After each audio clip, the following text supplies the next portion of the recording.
Assalamualaikum warahmatullahi wabarakatuh. Alhamdulillah wassalatu wassalamu ala Rasulillah wa bihi nasta'inuhu wa nastaghfiruhu wa natubu ilaihi wa asyhadu an la ilaha illallah wahdahu la syarika lahu wa asyhadu anna Muhammadan abduhu wa rasuluhu ba'du. Allahumma inna nas'aluka ilman nafi'an wa rizqan thayyiban wa amalan mutaqabbalan. Allahumma 'allimna bima yanfa'una wa 'allimna bima jahilna wa zidna hudan wa tawfiqan wa salahan ya rabbal alamin. Allahumma amin amin ya rabbal alamin.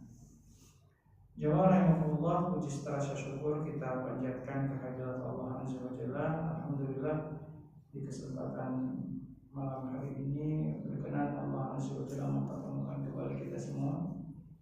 Mudah-mudahan asbab wasilah hadirnya kita di majelis ini menjadi cara Allah untuk menghapus segala bentuk dosa yang telah kita lakukan dan Allah memudahkan langkah kaki kita menuju jalan surga yang rahmat. Allahumma amin. Salawat dan salam mudah-mudahan senantiasa terlimpah curahkan teruntuk suri teladan kita habibana wa nabiyana Muhammadin sallallahu alaihi wasallam, teruntuk para sahabat, tabi'ut tabi'in, dan siapapun di antara kita semua dihalalkan mendapatkan syafaat Rasulullah, diizinkan bisa membersamai Rasulullah di surga kelak nanti. Allahumma amin. Ikhwanillah, materi kita di kesempatan kali ini kita akan melanjutkan kajian tafsir yang di pertemuan sebelumnya. Alhamdulillah kita sudah menyelesaikan surat Al-Jin. Maka di kesempatan kali ini insya Allah kita melanjutkan tafsir surat Al-Muzammil. Ikhwanillah, secara harfiah Al-Muzammil itu artinya orang yang berselimut. Tetapi berselimutnya orang di sini yang dimaksud adalah baginda Rasulullah SAW, bukan karena beliau hendak ingin tidur, tetapi ini dilatar belakangi dari bahasanya kekecewaan Rasulullah dari pola sikap orang-orang Quraisy ketika menyikapi dakwahnya Rasulullah SAW. Disebutkan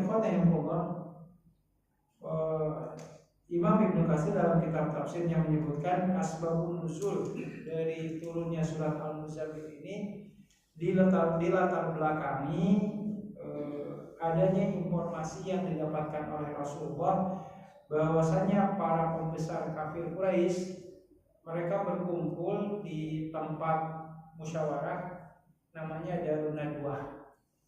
Jadi kalau istilah kita apa ya? Tempat musyawarah RT RW itu.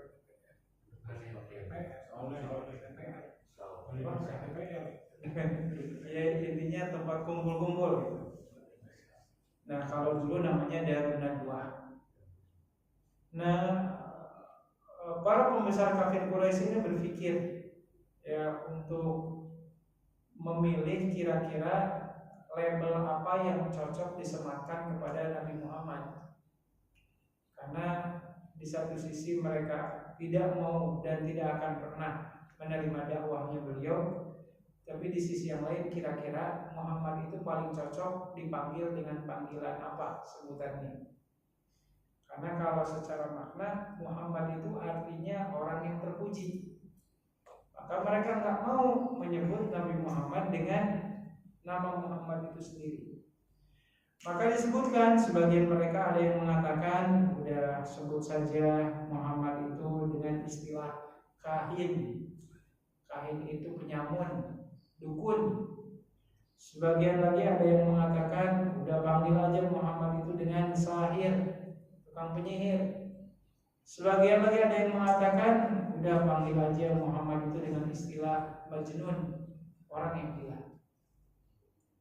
Nah, ungkapan-ungkapan dan obrolan-obrolan yang terjadi di kalangan kafir Quraisy di tempat Darun Nadwah ini rupa-rupanya sampai ke telinganya baginda Rasulullah SAW.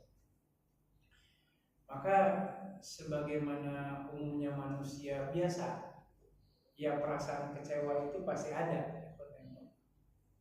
Ya. Kalau kita mah baru diejek satu orang aja udah marah-marah. Nah ini yang ngejeknya satu kampung, ya, melabeli Rasulullah dengan istilah dukun lah, sihir lah, orang gila lah, dan seterusnya. Dan bentuk kekecewaan ini kemudian diceritakan dalam beberapa riwayat. Maka fatazammala fi thiyabihi wa tadaththara fiha. Rasulullah SAW kemudian langsung masuk ke kamarnya dan menyelimuti dirinya. Ya, mungkin sebagai wujud kekecewaannya, kadang ada sebuah ungkapan, kadang kesedihan itu bisa hilang dengan merasakan yang namanya tidur. Kadang ada yang seperti itu. Jadi udah tidur aja deh, masa bodoh mau diomongin apa kayak dan seterusnya. Tapi cara Allah Azza wa Jalla memberikan bimbingan dan arahan kepada Rasulullah tidak dengan cara membiarkan Rasulullah SAW itu larut kesedihannya dengan dibawa dengan cara tidur. Tapi Allah Azza wa Jalla punya cara, dan cara ini pun seharusnya diikuti oleh kita. Siapapun di antara kita yang punya masalah atau dikecewakan, wabil khusus baik dengan urusan duniawi atau urusan-urusan yang lain, maka Allah Azza wa Jalla memberikan bimbingan dengan apa? Salah satunya dengan menunaikan yang namanya sholat malam, ya, sholat tahajud atau qiyamul lail. Maka Allah Azza wa Jalla ketika menyaksikan baginda Rasulullah SAW mengambil selimutnya dan hendak menutup matanya untuk tidur, ya bahasanya mungkin ingin meringankan kesedihannya dan kekecewaannya, maka saat itulah kemudian Allah Azza wa Jalla menurunkan surat Al-Muzammil, yang menurut riwayat dan keterangan beberapa para ulama disebutkan surat Al-Muzammil ini terdiri dari 20 ayat. 19 ayat pertama itu diturunkan secara terpisah dengan ayat yang terakhir, di mana nanti kita akan dapat gambaran dari ayat 1 sampai ayat 19 memberikan pesan sholat qiyamul lail atau tahajud hukumnya waktu itu wajib. Hukum awalnya dari ayat 1 sampai ayat 19. Baru nanti di ayat yang terakhir, di ayat yang ke-20, Allah menghapus kewajiban sholat qiyamul lail atau tahajud tersebut. Dan menurut beberapa riwayat, jeda antara ayat 1 sampai ke 19 menuju ke ayat ke-20 itu kurang lebih sekitar 1 tahun lamanya. Jadi pernah Allah sholat tahajud atau qiyamul lail itu berstatus hukum wajib kurang lebih selama 1 tahun, sampai akhirnya Allah menurunkan surat Al-Muzammil ayat terakhir, ayat 20, yang merubah status kewajiban sholat qiyamul lail atau tahajud, hukumnya berubah menjadi sunnah.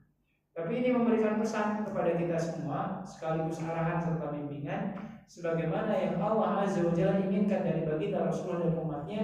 Siapapun di antara kita yang saat ini atau mungkin detik ini sedang memikul, ya, urusan duniawi yang begitu berat, tekanan yang begitu berat, tekanan pikiran, tekanan tanggung jawab, maka sebagai seorang muslim seharusnya di antara langkah yang harus kita prioritaskan adalah menjaga keutamaan dari qiyamul lail atau salat tahajud itu sendiri.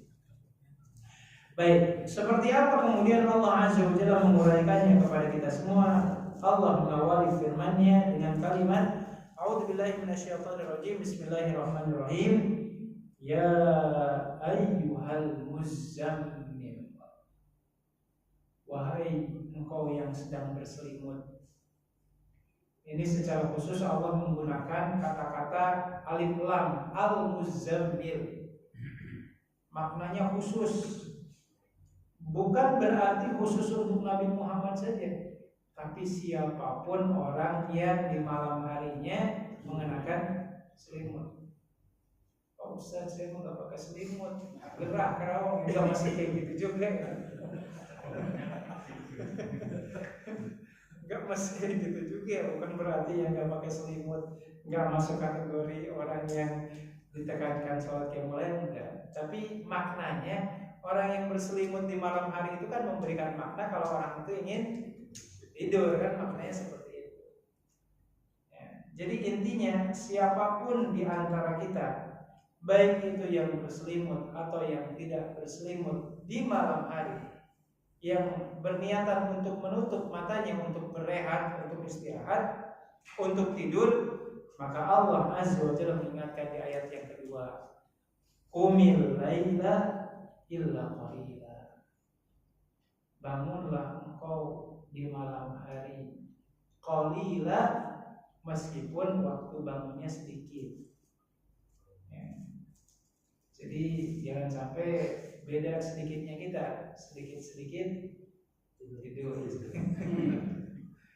Jadi Allah Azza wa Jalla mengingatkan kepada kita semua, dari sekian jam yang Allah berikan kepada kita untuk rehat di malam hari, coba bangun di malam hari tersebut illa qalila, meskipun hanya sedikit. Berarti di sini kita diajarkan ada batas minimal dan batas maksimalnya. Ya, karena penting juga ikhwan Allah kita untuk menghitung-hitung, kan selama ini kita didoktrin katanya tidur yang sehat itu katanya kan 8 jam. Katanya doktrinnya kan gitu. Itu versi siapa tuh 8 jam? Itu kalau kedokterannya ada harus tidur 8 jam. Ya kalau kita selalu, ya ada seorang ulama namanya Imam Muhammad Al-Ghazali. Beliau menulis buku Jadid Hayataka, perbaharui kehidupan Anda. Beliau sampai mencoba menghitung-hitung, ngajarin kita nih, kalau kita tidur sehari semalam atau semalam lah 8 jam, berarti kita tidur dalam sebulan 8 kali 30 240 jam. Berarti 240 jam itu ya sebanding dengan 20 berapa hari itu? Sebanding dengan 10 hari. Jadi dalam 1 bulan itu kita 10 hari kagak bangun-bangun. Kalau tidurnya 8 jam. Kalau setahun ya dari sebulan 10 hari, kalau setahun 120 hari ya. Betul. 120 hari berapa bulan? 4 bulan. Boleh seperempat umur kita dihabisin tidur. Itu baru tidur malam. Belum tidur siang. Belum ketiduran, gitu ya, entah di perjalanan, gitu kan, atau mendengar khutbah Jumat, habis umur kita kalau untuk dihabisin untuk tidur semua, ya. Nah, jadi di sini harus kita ingatkan. Maka sangat pantas ya Allah, kalau kita baca di surat Ad-Dariyat, Allah menceritakan ciri-ciri orang yang bertakwa yang dijanjikan masuk surga itu. Salah satunya kata Allah, kanu qalilan minal laili ma yahja'un. Mereka itu mengurangi waktu tidur di malam hari. Ya, jadi tidak terlalu banyak waktu tidur. Nah, oleh karenanya kalau kita ditanya, kan Allah menegaskan kepada kita, bangunlah kalian di malam hari meskipun hanya sedikit. Maka pertanyaannya, kira-kira batas sedikitnya itu seperti apa? Batas maksimalnya seperti apa? Maka di awal pertama kali surat Al-Muzammil ini Allah turunkan, di mana syariat sholat qiyamul lail itu dihukumi wajib sedari awal. Maka Allah menegaskan, nisfahu awin usminhu qalila. Kalau bisa setengah dari malam hari itu dipakai sholat tahajud, setengahnya untuk tidur. Idealnya. Maka kalau kita tidur umpamanya dari ba'da isya sampai jam 12 malam, maka dari jam 12 malam sampai menjelang waktu subuh itu dipakai untuk sholat tahajud atau qiyamul lail. Maka disebutkan, Aisyah radhiyallahu ta'ala menyebutkan bahwasannya selama Rasulullah dan para sahabat menunaikan sholat qiyamul lail ketika surat Al-Muzammil itu diturunkan, betapa sering Rasulullah dan para sahabat itu kaki mereka sampai bengkak-bengkak karena saking lamanya sholat malam yang mereka tunaikan. Jadi kata Allah, kalau bisa separuhnya, separuh untuk tidur, separuh untuk sholat malam. Awin kusminhu qalilan, atau kalau memang nggak mampu separuhnya, ya dikurangi sepertiganya. Mungkin bangunnya boleh jam 1, boleh setengah 2, boleh jam 2, gitu ya. Au qalilan, atau lebih kurang dari itu. Seperti apa kurang dari itu? Rasulullah SAW dalam hadis sahih riwayat Imam Muslim, dalam hal ini Ibnu Umar radhiyallahu ta'ala anhu mengutip apa yang disabdakan oleh Rasulullah. Kata Rasulullah, fa in khasya ahadakum subha falyusalli raka'atan wahidah. Seandainya Anda tidak mampu sama sekali untuk bangun di pertengahan malam atau di sepertiganya, minimal sebelum adzan subuh luangkan waktu untuk sholat witir meskipun hanya 1 rakaat minimal. Jadi masa 1 rakaat aja nggak sempat, bahasanya seperti itu. Apalagi kan sekarang waktu subuh agak sudah mulai 4:30 lebih ya.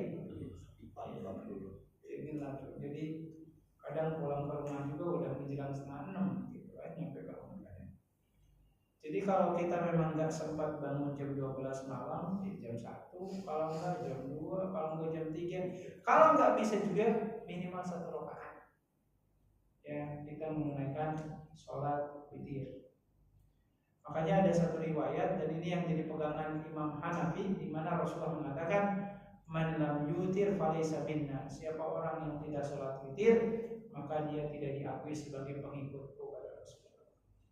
Makanya kalau Imam Hanafi itu menghukumi sholat witir itu hukumnya wajib. Kalau Imam Hanafi, kalau ulama-ulama yang lain menghukuminya sunnah. Makanya kan dalam hal ini Rasulullah SAW memberikan solusi kepada kita semua. Solusinya apa? Kalau memang dikhawatirkan kita nggak sempat menunaikan sholat witir karena tidur kita berkepanjangan, maka boleh sholat witirnya diawalkan sebelum tidur. Sebagaimana yang diwasiatkan oleh Rasulullah kepada Abu Hurairah dan kepada Abu Bakar Siddiq radhiyallahu ta'ala. Wa antumtir qabla an tanam. Kalau Anda khawatir tidak bangun qiyamul lail atau tahajud, ya setidaknya witirnya sebelum tidur. Ya, itu cara yang pertama. Kalau memang kita nggak pede, nggak yakin akan bangun sebelum subuh, boleh diawalkan. Tapi kalau kita yakin, insya Allah kita bisa bangun sebelum subuh, maka mungkin boleh silahkan sholat witirnya di akhir. Itu adalah pilihan-pilihan. Jadi kita mau ikut yang mana? Mau yang ikut seperti Abu Bakar Siddiq dan Abu Hurairah yang witirnya sebelum tidur, atau seperti Umar bin Khattab dan Rasulullah SAW yang witirnya seusai bangun dari tidurnya. Dan dua-duanya adalah sesuatu yang baik. Tapi tetap untuk sholat tahajudnya setelah witirnya di awal nggak apa-apa. Iya, nggak masalah. Jadi ada hadis memang ij'alu akhiru sholatikum minal laili witran. Jadikanlah sholat witir itu sebagai penutup aktivitas kalian di malam hari. Tapi bukan berarti kemudian bahasanya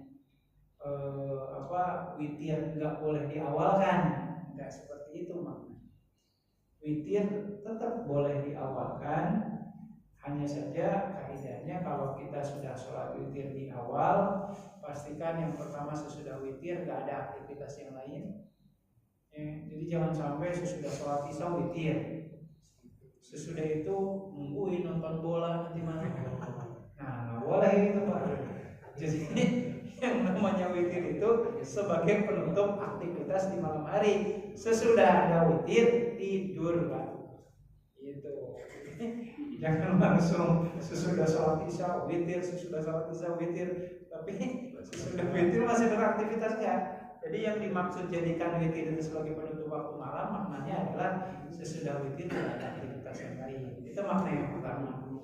Dan yang kedua, ketika kita sekiranya kita witir diawalkan, maka pastikan ya jemaah sekalian tidak ada 2 witir dalam 1 malam. Berarti kalau witirnya sudah diawalkan, maka nanti esok harinya atau ketika kita bangun untuk sholat tahajud, maka tidak ada witir lagi, ya, karena witirnya sudah diawalkan. Itu kaidah yang harus coba kita pahami. Baik ya. Jadi dalam hal ini Allah menegaskan kalau bisa bangunnya di separuh malamnya, setengahnya. Kalau nggak mampu juga di sepertiganya. Kalau nggak mampu juga auzid alaihi, setidaknya seperempatnya.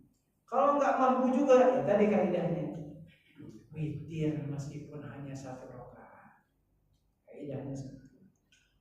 Meskipun dalam hal ini, kalau kita baca dalam beberapa riwayat, salah satunya dalam kitab tafsir Imam Ibnu Katsir ini diceritakan bahwasannya pernah ada seorang sahabat Nabi namanya Sa'id bin Hisham. Sa'id bin Hisham ini beliau ingin fokus beribadah kepada Allah. Jadi beliau berpikir bagaimana caranya siangnya dia berjihad, malamnya bisa sholat tahajud. Nah ini penting juga ya, Allah semangat harus dibarengi dengan ilmu. Karena dia punya semangat tapi minim ilmu, akhirnya apa yang dia lakukan? Dia ceraikan istrinya, ya karena ingin fokus sholat tahajud. Lalu kemudian seluruh asetnya dia jual. Dia jual untuk apa? Kemudian dia pakai uangnya untuk kepentingan jihad di jalan Allah.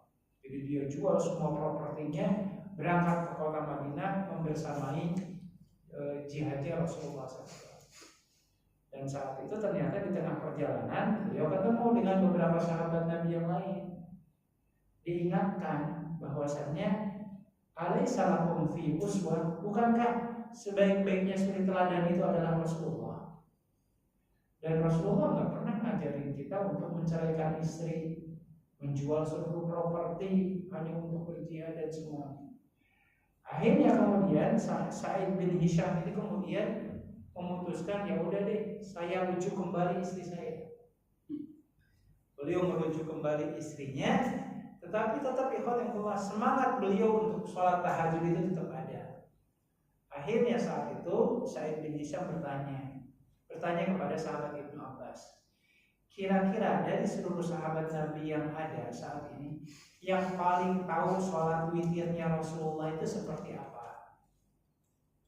Dan ternyata dari riwayat-riwayat yang ada, Rasulullah SAW itu menunaikan sholat witir itu setidaknya ada beberapa variasi rakaat. Jadi kadang Rasulullah sholat witirnya 1 rakaat, kadang 1 rakaat.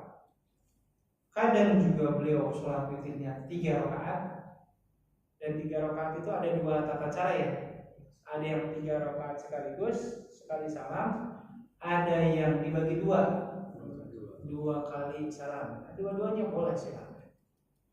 Jadi itu cara yang kedua ya. Yang pertama ada yang 1 rakaat, ada yang 3 rakaat. Ada juga yang 5 rakaat. Ya, ada sholat witirnya Rasulullah ada yang 5 rakaat. Dan itu tetap dilakukan sekali salam. Nah, ada pun yang lebih dari itu, Rasulullah SAW pernah disebutkan beliau pernah sholat witir sebanyak 7 rakaat, pernah juga 9 rakaat. Dalam riwayat yang lain pernah beliau sholat witir 13 rakaat. Sehingga para ulama dalam hal ini bersepakat bahwasanya sholat witir itu tidak ada batasan sama sekali. Maka disebutkan bahwasanya dalam hadis sahih riwayat Imam Ahmad disebutkan dalam kitab tafsir Ibnu Katsir ini bahwasanya pernah Rasulullah sholat witir sebanyak kurang lebih sekitar 11 rakaat sholat witirnya doang. Dan disebutkan kemudian dari panjangnya sholat witir beliau sampai Rasulullah dan para sahabat itu intafakhat aqdamahum, kakinya pada bengkak-bengkak. Jadi kita berpikir baru witirnya doang kakinya udah bengkak, karena witirnya dilakukan sebanyak 11 rakaat. Itu belum termasuk qiyamul lail. Ya, jadi ya luar biasa tuh panjangnya sholatnya Rasulullah SAW itu. Maka sangat pantas kalau witirnya aja disebutkan ada yang sampai 11 rakaat, belum termasuk dengan tahajudnya atau qiyamul lailnya, sampai tadi disebutkan kaki Rasulullah bengkak dan hampir-hampir saja waktu sholat subuh itu tiba, sementara Rasulullah dan para sahabat baru menunaikan witirnya 11 rakaat tadi, belum termasuk yang jumlah rakaat yang genapnya. Sehingga ada satu riwayat yang dalam hadis sahih riwayat Imam At-Tirmidzi, Aisyah radhiyallahu anha mengatakan, "Kana idza shaghalahu an qiyamil laili naumun aw wajabun aw maradun shalla min an-nahari 12 rakaat."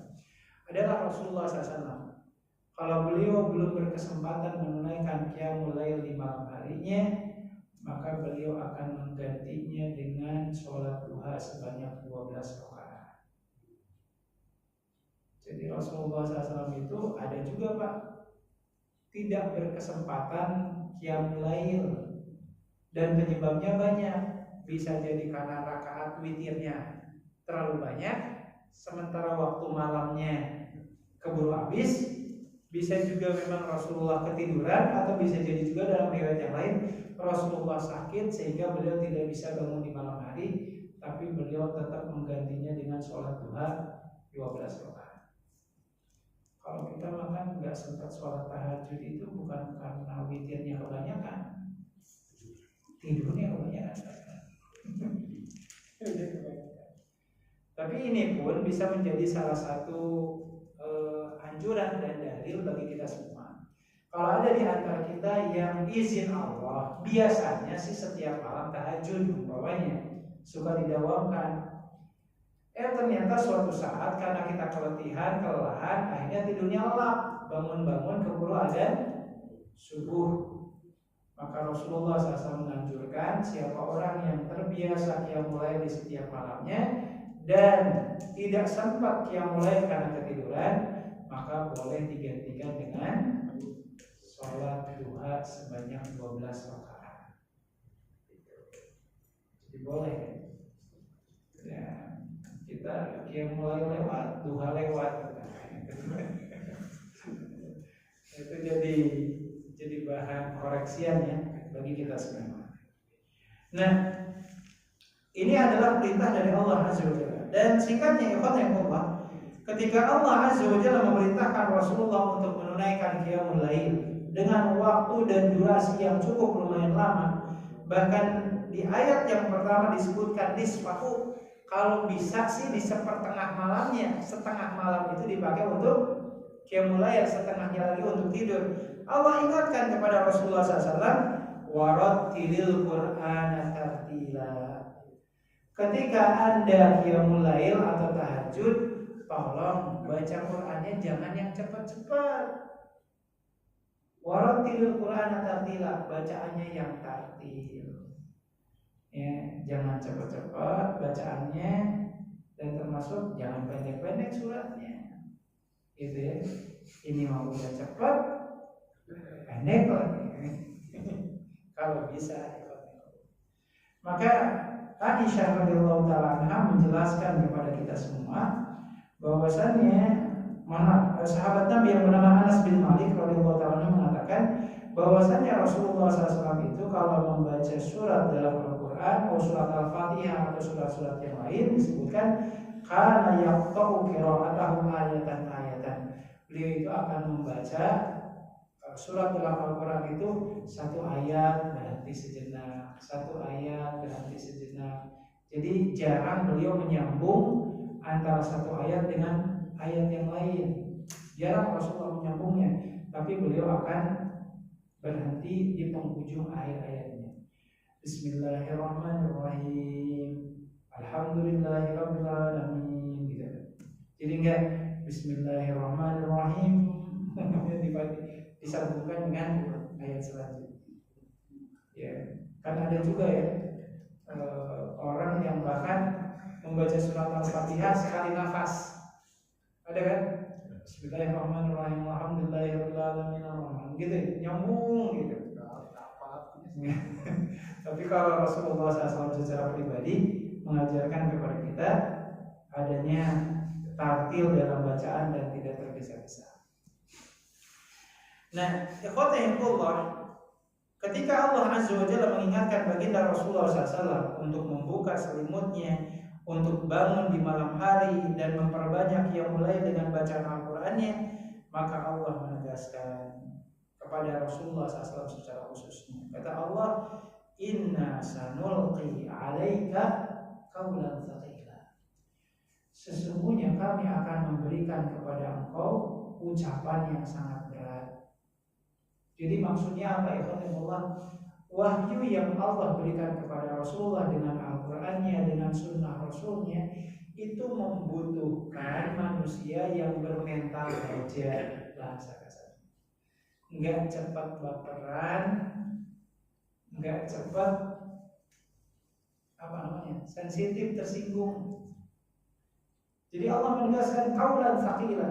Al-Quran ini adalah firman Allah Ta'ala yang sangat berat.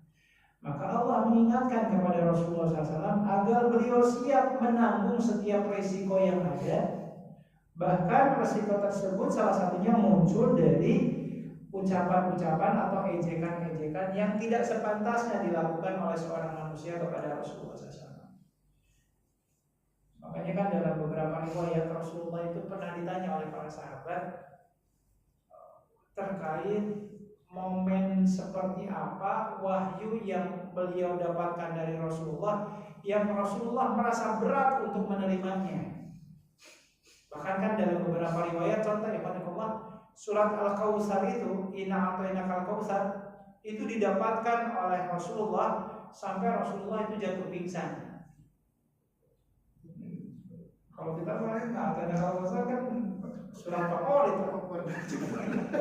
Rasulullah SAW ketika mendapatkan surat Al-Kautsar itu beliau jatuh pingsan. Sampai ditanya, kok bisa sampai seperti itu? Dalam salah satunya dalam Sahih Bukhari disebutkan, wahyu atau proses turunnya wahyu yang paling berat didapatkan oleh Rasulullah itu salah satunya adalah sebelum malaikat Jibril datang menemui Rasulullah, sebelumnya Rasulullah akan diperdengarkan adanya namanya suara lonceng yang sangat keras. Yang saking kerasnya suara lonceng tersebut sampai membuat kadang Rasulullah hilang kesadaran. Yang alhamdulillah ya, bagi kalangan orang-orang yang membenci Islam, mohon maaf, itu dianggap kalau Nabi Muhammad itu punya penyakit epilepsi kan, waliyadzubillah. Sampai Muhammadnya kayak gak sadarkan diri. Itu orang-orang orientalis ngomongin gitu ke Rasulullah. Nah faktanya Rasulullah SAW itu mengatakan ya fenomena proses turunnya wahyu yang paling berat dirasakan oleh Rasulullah itu tadi, sebelum malaikat Jibril datang akan terdengar suara lonceng yang sangat keras. Dan ini pernah dirasakan secara langsung ketika Rasulullah sedang menyampaikan khutbahnya di Mina, dan saat itu beliau sedang naik unta. Disebutkan saat itu sampai unta itu seolah-olah merasa berat, merasakan beban tubuhnya Rasulullah ketika Rasulullah naik tersebut. Dan di saat yang sama Rasulullah SAW memegang pundaknya Ibnu Abbas. Sampai Ibnu Abbas mengatakan, saya tidak pernah merasakan cengkraman tangan yang sedemikian kuat seperti saat Rasulullah SAW sedang menyampaikan khutbah. Jadi sampai Ibnu Abbasnya merasakan kesakitan. Dan ternyata tadi disebutkan bahwasanya proses turunnya wahyu itu enggak mudah. Enggak hanya sekedar seolah-olah bisikan ke telinga udah selesai, enggak seperti itu. Ada yang berat. Makanya Allah Azza wa Jalla menegaskan kepada Rasulullah SAW bahwasanya sebagaimana proses turunnya Al-Quran itu sangat berat dirasakan oleh Rasulullah, maka sudah selayaknya dan sepatutnya Rasulullah SAW pun harus siap menanggung beban berat ketika beliau dilecehkan atau dibully oleh orang-orang yang menolak dakwah beliau. Jadi ketika beliau waliyadzubillah dikatakan sebagai orang gila, sebagai tukang sihir atau apa ya, kan Allah Azza wa Jalla mengingatkan bahasanya, yaitu belum ada apa-apanya dibandingkan beban berat dari syariat yang Allah berikan. Makanya terkait ayat ini diceritakan ada seorang ulama besar di Madinah namanya Imam Malik. Imam Malik itu kan di zamannya Pak, itu kan beliau pemimpinnya para ulama lah di masanya ketika beliau hidup. Suatu saat di majelis ilmu beliau disodorkan 100 pertanyaan oleh jamaahnya. Dan ternyata dari 100 pertanyaan itu nggak ada satupun yang bisa terjawab oleh beliau. Sampai ada sebagian dari jamaah itu kemudian mengatakan mas'alatun khafifah sahlah. Ini kan pertanyaannya pertanyaan ecek-ecek kata jamaah ini. Masa ulama sekali baru kau sampai nggak bisa menjawab? Maka Imam Malik rahimahullah taala menggunakan ayat di surat Al-Muzammil ayat yang kelima. Inna sanulqi 'alaika qawlan tsaqila. Urusan agama itu nggak ada yang ecek-ecek, semuanya berat. Maka lebih baik saya mengatakan tidak tahu daripada saya menjawab dengan cara yang mengarang. Karena pertanggungjawaban dari perjawaban yang tidak didasari dengan ilmu itu sangat berat tanggung jawabnya di sisi Allah Subhanahu. Karena memang ikhwan dan akhwat, saya ngambil contoh ya dalam ajaran kita. Kan kita meyakini ya wahyu Allah itu kan sudah selesai ya, nggak akan ada lagi nabi sesudah Nabi Muhammad. Tetapi di sisi yang lain ada perkara-perkara yang baru terjadi di masa modern ini yang membutuhkan adanya kepastian hukum. Saya ambil contoh Pak, yang lagi rame lah sekarang ya, korupsi MBG. Pak, kalau koruptor itu boleh dipotong tangan ya Pak? Koruptor itu boleh dibunuh nggak, dihukum mati nggak? Karena secara ketentuan syariat ya, di zaman Rasulullah ketika beliau masih hidup, yang namanya tindakan korupsi itu nihil, boleh dikatakan nihil. Di zaman Khulafaur Rasyidin pun tindakan korupsi itu ya dikatakan nihil. Makanya kalau mencari dalil apakah koruptor disamakan seperti pencuri, itu para ulama mengatakan enggak. Koruptor itu nggak bisa disamakan seperti pencuri. Alasannya kenapa? Ada beberapa alasan. Ini kita agak sedikit menyimpang. Contoh satu yang pertama, kalau yang namanya pencuri itu kan mengambil barang sementara si barang itu dilindungi oleh si pemiliknya, betul kan? Dilindungi oleh si pemilik. Makanya kalau ada orang yang parkir motor tapi lupa kuncinya nggak dicabut, ternyata motornya ada yang ngambil, apakah itu termasuk tindakan pencurian? Para ulama sepakat nggak? Ya, itu bukan nyuri, itu mah keteledoran dari pemiliknya saja. Mungkin ada orang yang terlalu husnuzon kali ya, itu karena kuncinya nggak dicabut, berarti motornya boleh dipakai. Maksudnya, kalau secara aturan syariat nggak bisa masuk delik pencurian itu Pak. Orang mungkin keteledoran dia sendiri, ngapain kuncinya nggak diambil? Pencuri itu baru kalau motornya dikunci, kuncinya dicabut, baru kemudian dibobol, itu baru pencuri itu ya. Jadi itu yang namanya pencuri. Jadi barangnya dilindungi oleh si pemiliknya, terus dicuri. Sementara kalau korupsi, barangnya itu dilindungi oleh siapa? Yang koruptor, yang korupsi itu dia mencuri barang yang di bawah kuasa siapa? Dirinya sendiri. Makanya para ulama mengatakan koruptor itu nggak sama statusnya seperti pencuri. Karena kalau pencuri itu barang milik orang lain yang dilindungi oleh pemiliknya. Sementara kalau koruptor, kalaupun dia ngambil uang itu kan wewenangnya ada di tangan dia. Makanya para ulama menghukumi koruptor itu dihukumi seperti orang yang mengkhianati amanah. Makanya Rasulullah mengatakan dalam hadis sahih riwayat Imam At-Tirmidzi, kata Rasulullah, "Laisa 'alal kha'ini qat'ul yadan." Enggak ada yang namanya sanksi potong tangan bagi orang yang mengkhianati amanah. Jadi aturannya secara aturan syariat, koruptor nggak bisa dipotong tangan. Kalau dipotong lehernya boleh nggak dibunuh, sanksi hukuman mati. Kalau dalam aturan Islam nggak boleh Pak. Karena dalam aturan Islam Rasulullah dalam Sahih Bukhari Muslim, la yahillu damu imri'in muslimin illa bi ihda thalath. Nyawa seorang muslim itu boleh dibunuh hanya dalam 3 kondisi. Satu, orang yang sudah menikah berzina, ya kan, hukum rajam. Kedua, si pembunuh ya dihukum qisas. Dan yang terakhir orang yang murtad dari Islam, kalau sesudah diminta taubat nggak mau juga, baru dihukum mati. Di luar di 3 kondisi ini nggak ada hukuman mati dalam Islam. Nah, terus diapain? Dipotong tangan nggak boleh, dibunuh nggak boleh. Terus diapain? Maka para ulama mengatakan ya secara umum ya ada 2 sanksi yang mungkin bisa diperlakukan. Sanksi yang pertama adalah seluruh aset yang dicurinya wajib dikembalikan, ya dimiskinkan lah bahasanya. Dan yang kedua ada namanya takzir. Takzir itu apa Pak? Hak seorang hakim untuk memberikan hukuman seberat-beratnya agar si pelaku ini jerat. Tapi hukuman ini enggak boleh dalam bentuk potong tangan atau hukuman mati. Umpamanya apa? Dihukum penjara selama 3.000 tahun umpamanya.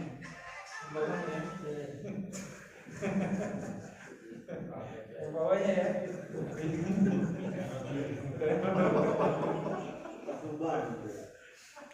Itu contoh. Dihukum penjara kayak siapa yang mantan Perdana Menteri Malaysia itu? Tengku Najib. Itu kan berapa tahun beliau di penjara ya? Saya lupa, coba di searching apa 350 tahun atau berapa? Ya, itu contoh. Jadi maksud saya bahwa bahwasanya syariat ini adalah sesuatu yang sangat berat untuk dipertanggungjawabkan. Maka jangan sampai karena hawa nafsu yang enggak bisa terkendali akhirnya langsung berstatement hukum mati koruptor semuanya. Padahal secara dalam syariat enggak boleh. Allah Azza wa Jalla membuat aturan lain, enggak ada untuk para koruptor itu potong tangan atau hukuman mati. Ya tadi sanksinya dibuat miskin-miskinnya atau dia mau dipenjara kayak mau hukum cambuk kayak atau apa gitu ya.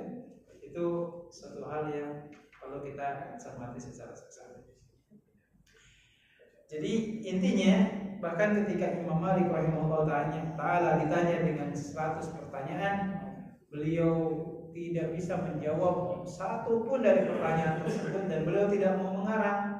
Karena kenapa? Karena Allah menegaskan di surat Al-Muzammil ayat yang kelima ini, qaulan tsaqila, bahwasanya urusan agama ini adalah urusan yang sangat berat. Kalau bisa jawab, kalau nggak bisa jawab, jangan berkomentar apapun. Cukup wallahu a'lamu bishawab. Udah selesai aja, nggak usah kemudian mengarang. Nah, dalam hal ini ikhwatullah kembali ke pembahasan kita.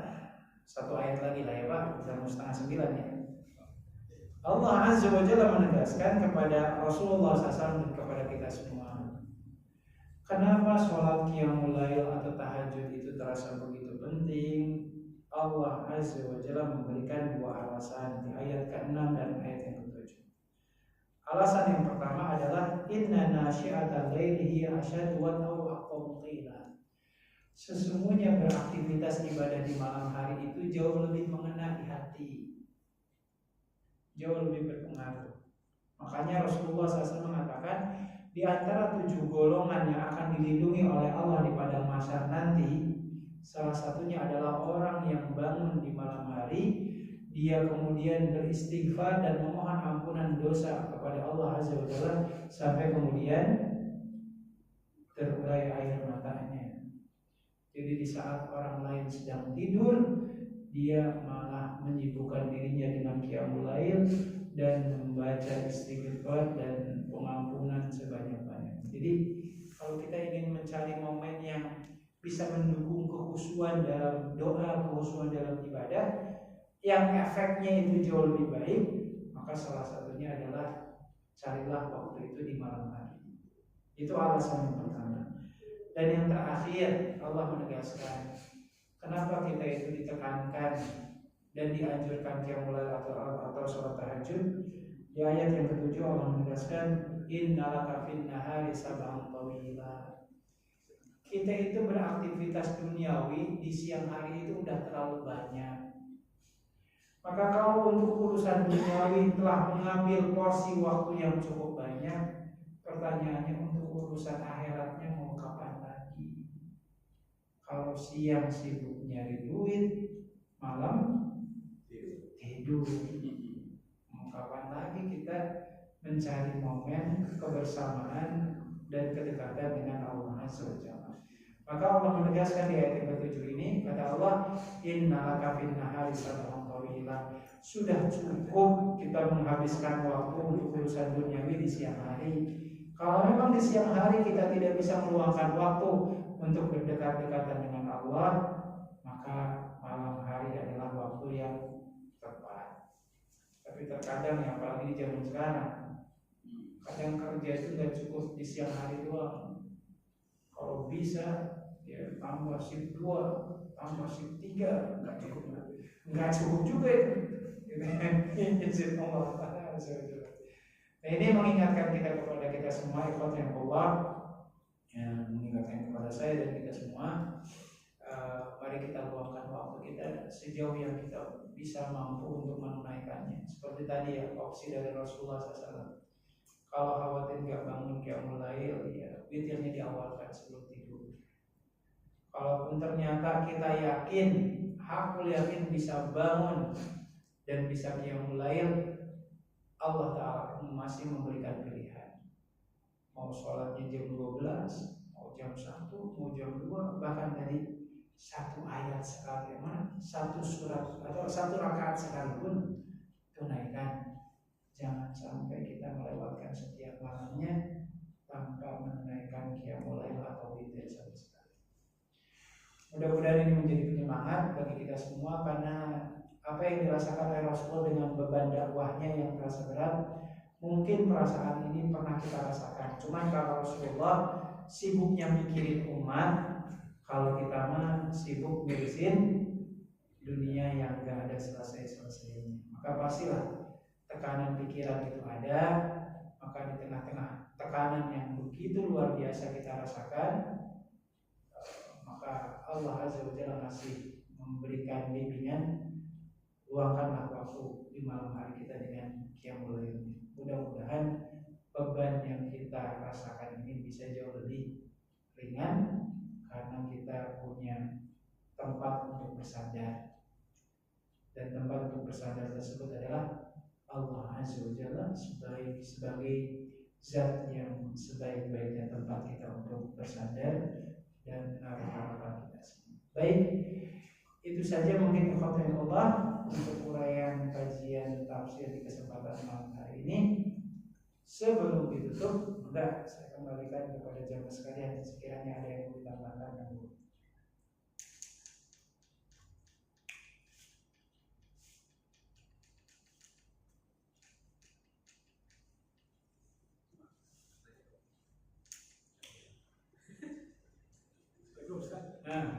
ada riwayat tentang, kan kalau dulu tuh surat masih sedikit biasanya, baru ada mungkin satu juz gitu ya. betul.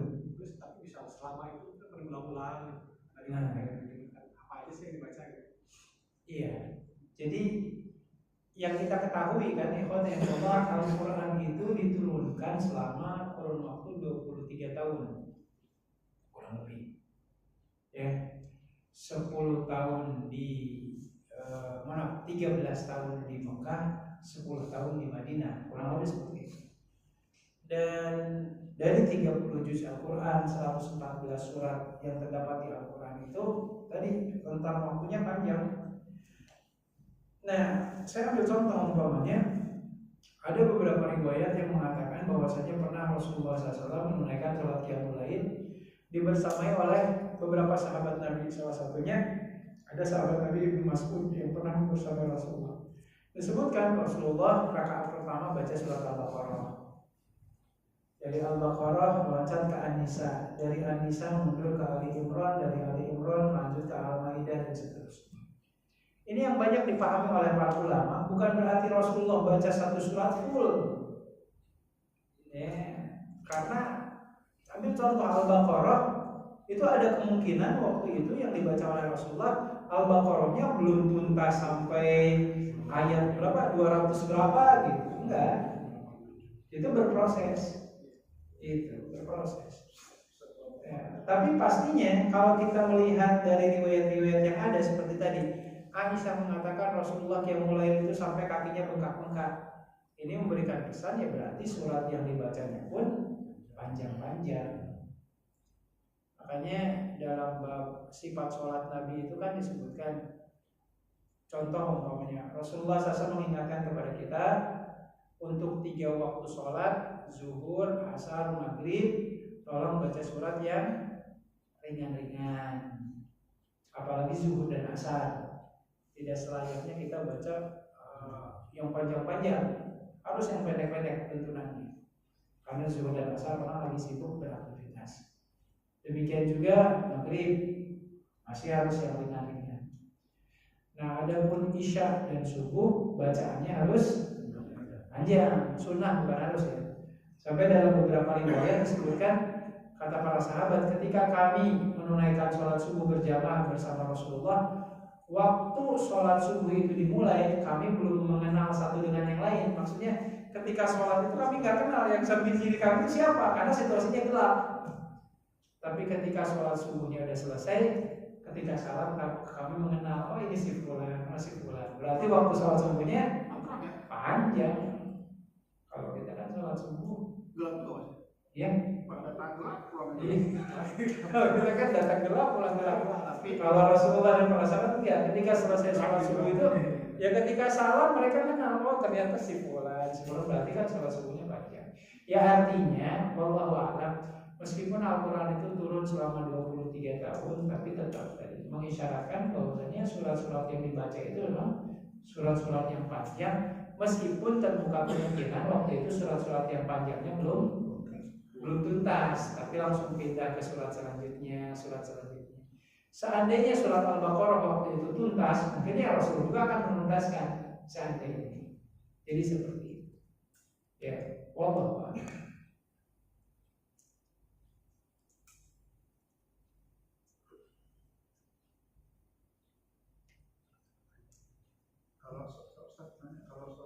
Kalau di bulan Ramadan kan sholat tarawih ya. Iya. Terus kita udah witir langsung. Kita malah sholat tahajud lagi buat. Nah, itu dia. Satu pertanyaan yang kadang jadi sebuah perdebatan. Secara umum kan gini, kan yang Allah, yang namanya sholat tarawih itu statusnya tidak beda jauh seperti qiyamul lail. Makanya bahasa dari Rasulullah itu kan gini, man qoma ramadhana iman wa ihtisaban ghufirallahu ma taqaddama min dhanbi. Siapa orang yang menunaikan qiyamul lail di bulan Ramadan, maka dosanya yang lalu akan Allah ampuni. Dan qiyamul lail ini waktunya panjang, dari ba'da isya sampai menjelang waktu subuh. Dan kita juga diajarkan dan dipahamkan yang namanya witir itu nggak mesti menjadi penutup. Kadang witir itu boleh diawalkan, kadang boleh di pertengahan, atau kadang juga boleh diakhirkan. Maka kalau ada orang yang sesudah sholat tarawih lalu kemudian dilanjutkan mau istilahnya mau qiyamul lail ya, mau tahajud ya, sebenarnya itu apa ya? Jenis sholat yang sama, cuma namanya aja yang beda-beda gitu. Ambil contoh ya Pak, seperti umpamanya sholat duha. Sholat duha itu kan punya dua nama yang lain. Ada sholat subuh, ada sholat taubat. Ya intinya sih duha-duha juga. Cuman bedanya kalau sholat subuh duhanya diawalkan, kalau sholat taubat duhanya yang diakhirkan. Penamaannya beda. Jadi sebenarnya kalau ada orang yang sudah sholat tarawih lalu kemudian dia tunaikan lagi tahajud atau qiyamul lail, sebenarnya tidak ada larangan. Cuman pastikan tarawihnya dilakukan bersama imam sampai selesai. Ya termasuk kalau di tarawihnya witirnya sudah diawalkan, berarti tidak ada witir lagi di waktu-waktu selanjutnya. Kaidahnya seperti itu. Bahkan kita juga tahu ya, Rasulullah dan para sahabat itu sholat tarawihnya dilakukan ba'da isya sampai menjelang subuh. Mana ini waktunya panjang. Ya. Dan sama juga hari ini kan mudah-mudahan kita ada rezeki ya bisa sholat tarawih di Masjidil Haram atau di Masjid Nabawi. Itu kan dibagi jedanya kan. umpamanya dari ba'da isya sampai jam 10, ya sekitar umpamanya 8 rakaat. Nanti jam 1:30 bangun lagi dilanjutkan lagi tarawihnya. Kan polanya seperti itu di Masjidil Haram dan Masjid Nabawi. Sehingga kalau ada yang melarangnya, ya sebenarnya tidak ada dalil yang melarang nggak boleh sholat qiyamul lail atau tahajud sudah witir. Karena yang namanya sholat malam di waktu bulan Ramadan itu waktunya terbentang panjang dari ba'da isya sampai menjelang subuh. Allah. Yang jadi penasaran ya, kan witir itu penutup aktivitas. Iya, kalau betul. kita habis tarawih kan, Betul. Nah itu. Iya. Harusnya sesudah witir tidur, Pak. Jangan beraktivitas lagi kan. Tarawih itu harusnya habis tarawih itu pulang tidur. Betul. Harusnya gitu. Makanya kadang ditemukan kekeliruan di sebagian orang itu sesudah sholat isya ba'diyah terus witir, sesudah itu nonton apa gitu kan. Ya enggak lah, witir itu sebagai penutup aktivitas di malam hari gitu. Jadi kalau kita sudah ada niatan mau tidur, ya witir dulu, witir langsung tidur gitu. Hukumnya witir itu sunnah, nggak Iya. dilakukan juga nggak apa-apa. Iya, kalau tadi kita sedikit mengulas, kalau Imam Hanafi kan hukumnya wajib. Tapi kalau mayoritas para ulama mengatakan hukumnya sunnah. Hukumnya sunnah. Tapi kalau kita menunaikan sholat tahajud, maka witir itu menjadi sesuatu yang wajib. Ya, gitu. Kalau kita menunaikan tahajud, karena otomatis tahajud dengan witir atau qiyamul lail dengan witir, tarawih dengan witir itu tadi satu kesatuan yang tidak bisa dipisahkan. Kaidahnya gitu. Ustaz, Ya. ini di akhir surat ini surat Niyah. Apa? Salah apa? Oh salah, saya di sini. Atau boleh yang lain ada surat Al-Mudatsir, Pak Ustaz? Al-Mudatsir ya. Iya. Kalau di sini ada artinya yang tegakkanlah sholat, tunaikanlah zakat, dan berikanlah pinjaman kepada Allah, pinjaman yang baik. Oh iya, ayat terakhir itu surat Al-Muzammil. Apa ya pinjaman? Kita ngasih pinjaman ke Allah, kasihlah pinjaman yang baik. Betul. Maksudnya gimana ya? Nah, jadi ini nanti masuk ke ayat yang terakhir surat Al-Muzammil. Jadi prinsipnya gini, Allah Azza wa Jalla itu Zat yang Maha Rahman Maha Rahim itu sampai mengistilahkan gini, Pak. Kan selama ini rezeki yang kita dapatkan sebenarnya pemberian dari Allah kan. Tapi kadang kita itu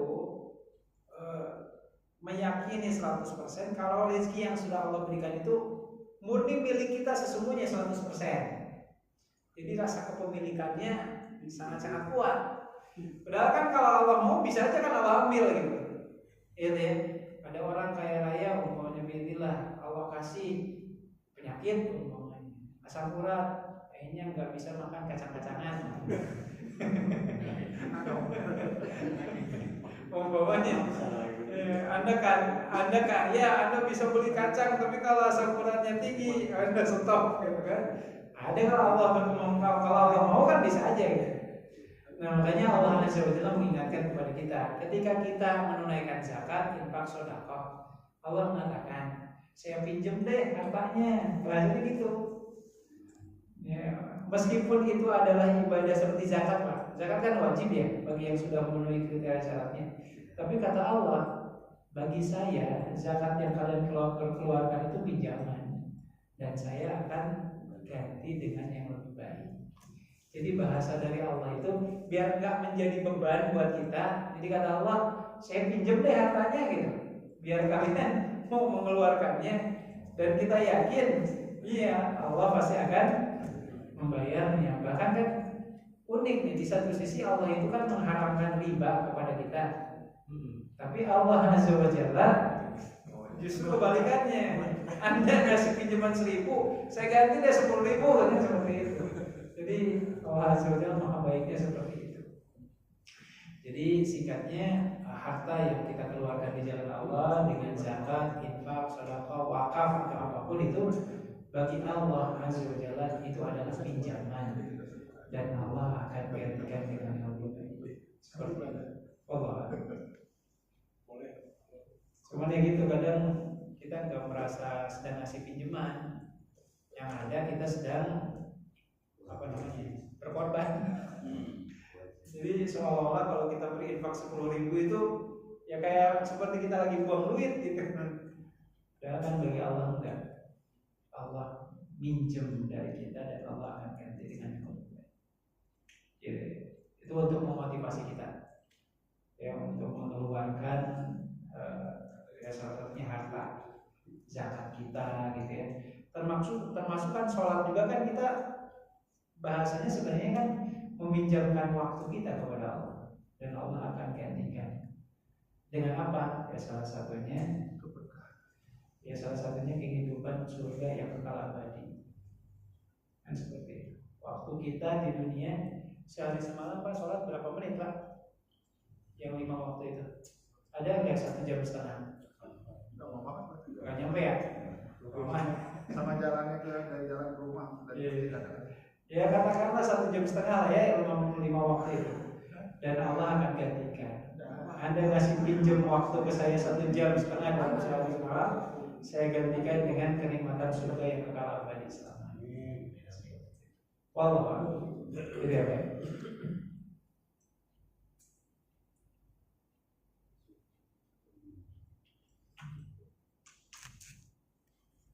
Cukup? Ayo begitu. Sebenarnya kalau kita itu bisa masuk surga itu kan bukan karena amal ibadah kita ya. Betul. Karena keridhaan Allah. Karena kalau amal ibadah kita, mungkin ada 1000 tahun, kita masuk surga itu 1000 tahun saja kan ya. Iya betul. Ibaratnya seperti itu. Iya betul. Jadi sebenarnya kita kerja itu keridhaan Allah. Bukan artinya bagaimanapun kita orangnya, kalau orang itu ya itu. Tapi kalau misalnya kita ibadahnya kencang, kalau orang itu berarti juga ya bisa masuk surga juga. Nah, untuk mengejar ridhonya Allah itu ada trik-triknya itu seperti apa itu? Karena mungkin kalau kita ibadah saja juga belum tentu juga Allah itu. Jadi kan kalimat sederhananya Rasulullah kan menegaskan tidak ada di antara kita yang masuk surga mengandalkan amalannya. Sampai para sahabat bertanya, apakah ini termasuk engkau juga ya Rasulullah? Kata Rasul, iya.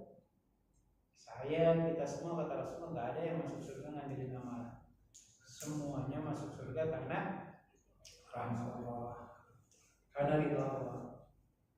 Nah, singkatnya kalau kita masuk surga dengan rahmat dan ridho Allah, ya tadi bagaimana caranya kita bisa dapat itu semua?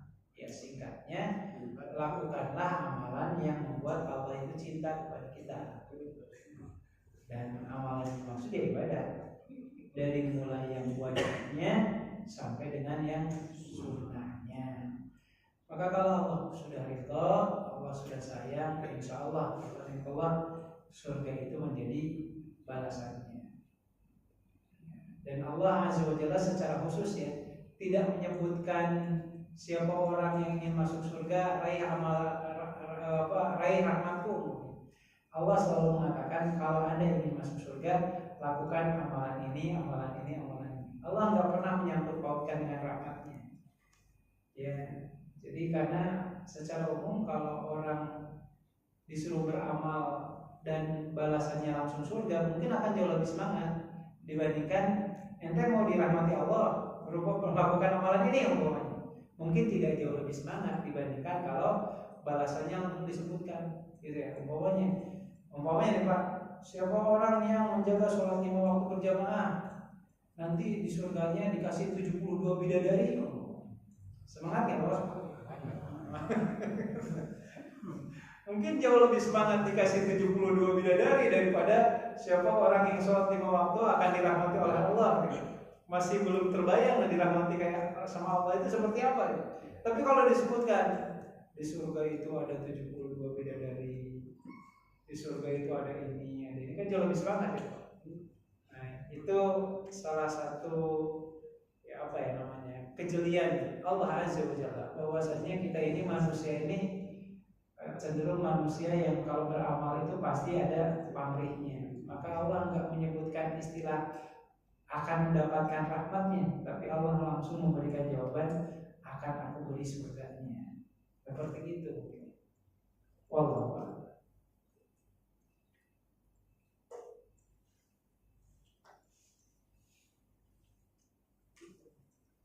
Baik, kita cukupkan dulu sampai di sini. Mudah-mudahan apa yang disampaikan menjadi penyemangat bagi kita untuk salah satunya ya bisa menghidupkan sebagian dari malam-malam kita itu dengan berqiyam lail. Allahumma amin ya rabbal alamin. Kita tutup dengan membaca doa kafaratul majlis. Subhanaka Allahumma wa bihamdika asyhadu an la ilaha illa anta astaghfiruka wa atubu ilaik. Allahumma amin ya rabbal alamin.